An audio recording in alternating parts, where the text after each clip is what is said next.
চন্দ্রমন্ড রাকিব কবিরাজের হাতে কেন এতক্ষণ মাছ ধরা পড়িত না? সবকিছু কি ভর্ষ করে দেবো নাকি রে?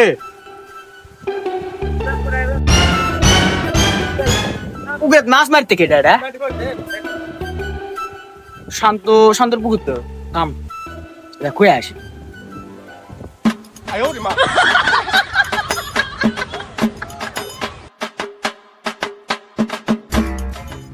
হ্যাঁ রে, পুকুরের তো অবস্থা ভালোই, মাছ ছাড়া আছে অনেক। হ্যাঁ আচ্ছা ঠিক আছে ভাই।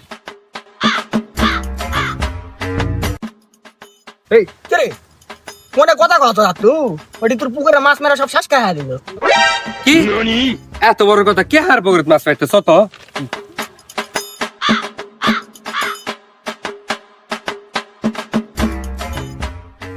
রে ওটা তো রাকিব কবিরাজ। থাম একটা ঢেল মারি।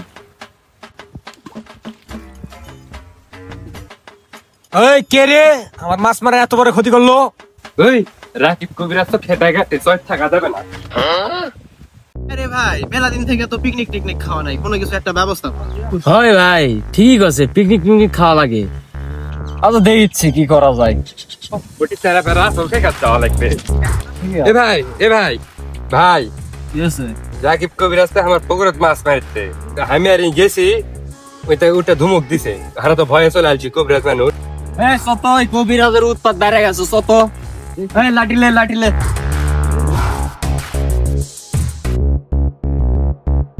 কারে কবিরাজ মানুষের পুকুরত মাছ ধরছেন, জানেন না এটা মানুষের পুকুর?